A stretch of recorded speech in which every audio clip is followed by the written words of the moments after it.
যে কোনো সবজি সিজনে যখন পাওয়া যায় প্রথম কয়েকদিন কিন্তু খেতে ভালো লাগে, তারপরে একটা একঘেয়েমি ভাব চলে আসে। আর সেই কথাই মাথায় রেখে আজ সিমের এমন একটা রেসিপি শেয়ার করব, যেটা নাকি পরিবারের ছোট থেকে বড় সকলেই ভাত রুটি সমস্ত কিছুর সাথেই আনন্দ সহকারে খেয়ে নেবে। নমস্কার বন্ধুরা, শ্বশুর বোমা রান্নাঘর অ্যান্ড ব্লগ চ্যানেলে সকলকে স্বাগত। তাহলে কি করে রেসিপিটি তৈরি করব সেটাই দেখে নেওয়া যাক। সবার প্রথমে এইখানে সিম নিয়েছি, আর সিমগুলোর কিন্তু দুই পাশের যে মুখটা সেটা কেটে আর সিমের গায়ে যে একটা শির থাকে শক্ত সেটাকে বাদ দিয়ে বড় সিমগুলোকে দুই টুকরো করেছি আর ছোটো ছোটো সিমগুলোকে গোটা রেখেছি। জল দিয়ে ধুয়ে তারপরে জলে ভিজিয়ে রেখেছি, জলটাকে ছেঁকে নেব। গ্যাসের ওভেনে কড়াই বসিয়ে তাতে দিয়েছি জল, আর জল ফুটে আসলে এর মধ্যে দিয়ে দেব কেটে নেওয়া সিমগুলোকে হালকা ভাপিয়ে নেব। খেয়াল রাখবেন যেন সিমগুলো একেবারে সিদ্ধ না হয়ে যায়। কড়াইয়ের উপরে একটা ঢাকনা দিয়ে দেবো, আর এটা ভাপানো হতে হতে আমি একটা মশলা তৈরি করব। সেটা হচ্ছে, এইখানে আমি একটা থেতনির মধ্যে নিয়েছি পাকা লঙ্কা, আর নেব ৬-৭ কোয়া গোটা রসুন আর কাঁচা লঙ্কা ভালো করে থেতো করে নেব। এটা কিন্তু আমি পেস্ট করব না, থেতোটা দিলে পরেই কিন্তু রেসিপিতে বেশি টেস্ট হবে।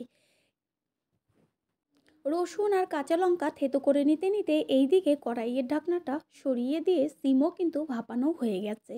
এইখানে একটা কথা অবশ্যই খেয়াল রাখবেন, সিম যেন কখনোই সিদ্ধ না হয়ে যায়, তাহলে কিন্তু রেসিপিটা খেতে একদমই ভালো লাগবে না। কড়াইয়ের থেকে সিমগুলোকে আমি একটি ঝাঁকির মধ্যে তুলে নেব, যেন জলটা ঝরে যায়। পুরনো বন্ধুদের সবসময় আমাদের পাশে এইভাবে থাকার জন্য অনেক অনেক ভালোবাসা। সিম ঢেলে নেওয়ার পরেই ওই কড়াই গ্যাসে বসিয়ে কড়াইটা গরম করে নিয়ে দিয়ে দিচ্ছি সর্ষের তেল। তেলের পরিমাণ একদমই অল্প দেব। তেল গরম হয়ে গেলে তারপরে তেলের মধ্যে সিমগুলোকে হালকা করে ভেজে নেব। এটা কিন্তু একটা ছোট্ট টিপস, যে কোনো সবজি যদি প্রথমে একটু ভাপিয়ে নেওয়া হয় তারপরে যদি তেলে ভাজা হয় তাহলে কিন্তু সবজির কালারটা হয় দুর্দান্ত।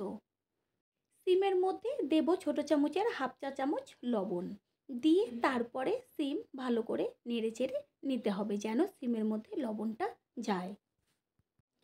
সিম ভাজা হয়ে গেল, এবার সিমগুলোকে তুলে নেব। দেখাই যাচ্ছে যে কোনো রকম কিন্তু তেল বেঁচে নেই। প্রথমে একদম অল্প তেলেই কিন্তু সিমটা ভাজতে হবে। সিম ভাজা তুলে নেওয়ার পরে কড়াইতে দিয়ে দেব তেল। তেল গরম হয়ে গেলে এর মধ্যে ফোড়ন দেব একটা শুকনো লঙ্কা আর ছোটো চামচের 1 চা চামচ কালো জিরে। অবশ্যই ফোড়নটা কিন্তু কালো জিরেই দেবেন। ফোড়ন তেলের মধ্যে ভেজে নিয়ে যখন সুন্দর একটা গন্ধ বেরোবে তখন তেলের মধ্যে দেব থেতো করে নেওয়া রসুন আর কাঁচা পাকা লঙ্কা। গ্যাসের ফ্লেম লোতে রেখে মশলাটাকে একটু ভেজে নেব। আর যখন এটা ভাজা হবে এত সুন্দর একটা গন্ধ বেরোবে। মশলা ভাজা হতে হতে এর মধ্যে আমি দিয়ে দেব কালারের জন্য হলুদ গুঁড়ো। কালারটা এত সুন্দর আসবে যেহেতু এইখানে আমি পাকা লঙ্কা থেতো করে দিয়েছি, সেই কারণে। মশলা ভেজে নেওয়া হয়ে গেল, এরপরে এর মধ্যে আমি দিয়ে দেব ভেজে নেওয়া সিমগুলো দেওয়ার পরে খুন্তি দিয়ে মশলার সাথে সিমগুলোকে নেড়েচেড়ে মিশিয়ে নেব গ্যাসের ফ্লেম লোতে রেখে। 3 থেকে 4 মিনিট সময় নিয়ে সিমের সাথে মশলাটা ভাজতে হবে যেন সিমের মধ্যে মশলার সুন্দর একটা গন্ধ যায়। নতুন বন্ধুদের আমাদের চ্যানেল ভিজিট করার জন্য আন্তরিক শুভেচ্ছা ও ভালোবাসা। আমাদের রেসিপিগুলো যদি ভালো লেগে থাকে সাবস্ক্রাইব করে দেওয়ার অনুরোধ রইল, ও পাশে থাকা বেল আইকনে ক্লিক করলে পরবর্তী ভিডিওগুলো সবার আগে আপনাদের কাছে পৌঁছে যাবে।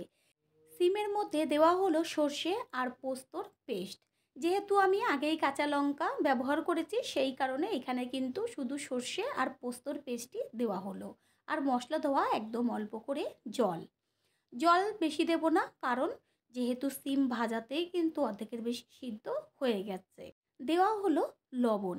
প্রথমে যেহেতু ভাজার সময় আমি লবণ ব্যবহার করেছি সেই কারণে মশলাটা দেওয়ার পরে 2-3 মিনিট ফুটিয়ে নেওয়ার পরেই কিন্তু আমি লবণটা ব্যবহার করলাম, চেক করে নিয়ে আবারও ঢাকনা দিয়ে ঢেকে দেব। কিছুক্ষণ পর কড়াইয়ের ঢাকনাটা সরিয়ে চেক করে নেব রেসিপিটা হলো কিনা। রেসিপি কিন্তু আমাদের রেডি। এবার গ্যাসের ফ্লেম হাই করে দিয়ে খুন্তি দিয়ে একটু ওপর নিচ করে মিশিয়ে নেব। এই পর্যায়ে আমি ব্যবহার করব টমেটোর পেস্ট। টমেটোর পেস্ট দেওয়াতে কিন্তু স্বাদ হবে দুর্দান্ত। অবশ্যই টমেটোর পেস্ট ব্যবহার করবেন। সমস্ত কিছুর ব্যালেন্স ঠিক রাখার জন্য এর মধ্যে দিয়ে দিচ্ছি চিনি। আর চিনি মিশিয়ে নেব। রেসিপি কিন্তু আমাদের একদম রেডি। দিয়ে দেব কুচিয়ে নেওয়া ধনেপাতা। ধনেপাতার পরিমাণটা একটু বেশি ব্যবহার করেছি, কারণ খেতে লাগবে দুর্দান্ত। এই পর্যায়ে কিন্তু গ্যাস একদম অফ করে দিয়ে সব লাস্টে দিয়ে দেব কাঁচা সর্ষের তেল। তৈরি হয়ে গেল আজকের রেসিপি। আশা করি রেসিপিটি ভালো লাগলো। আর যদি ভালো লেগে থাকে একটা লাইক, কমেন্ট, পারলে একটা শেয়ার করে অবশ্যই জানাবেন। আপনাদের দেওয়া একটা লাইক ও একটা শেয়ার কিন্তু আমাদের কাছে অনেক অনেক গুরুত্বপূর্ণ। All friend, thanks for watching my video. আপনারা সকলে ভালো থাকবেন, সুস্থ থাকবেন। আবারও দেখা হবে অন্য কোনো রেসিপির এপিসোডে।